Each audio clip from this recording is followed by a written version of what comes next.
My mother-in-law tried to force me to attend her church. She said it was mandatory, non-negotiable. So I agreed with her.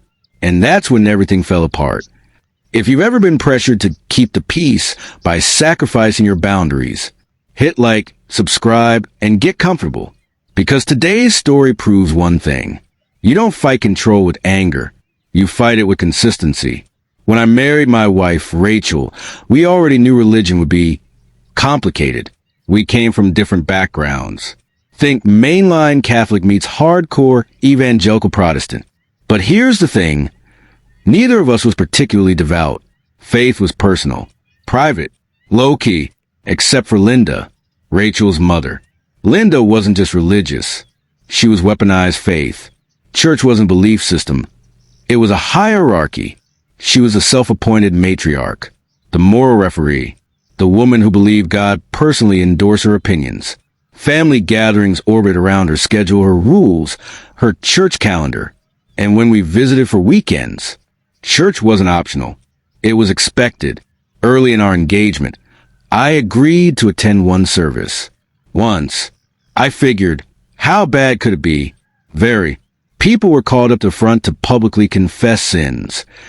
One man stood shaking and admitted his wife enjoyed intimacy too much. The elders labeled her wanton. He announced he was divorcing her. The congregation nodded, approved. I sat frozen. My skin crawled. I looked at Rachel and silently swore. Never again. The first weekend we stayed over after marriage, Linda asked sweetly, "So, when are you getting ready for church?" I smiled politely. "Thank you, but no, I'm not of your faith. I hope you all have a wonderful service." Her smile vanished. She straightened. "You're under my roof." And just like that, it wasn't about religion anymore. It was about control. She insisted attendance was mandatory. Rachel shifted uncomfortably, gave me the look. "You know the one. Please, just this once. Keep the peace." My chest tightened. I wasn't angry. I was insulted.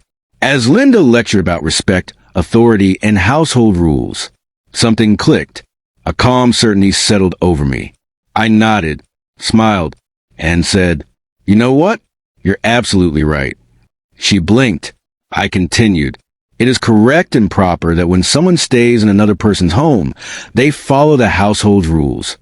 She beamed, until I added, "Which means that when you visit our home, all of us will attend my church, my faith, no exceptions." Silence. The room froze.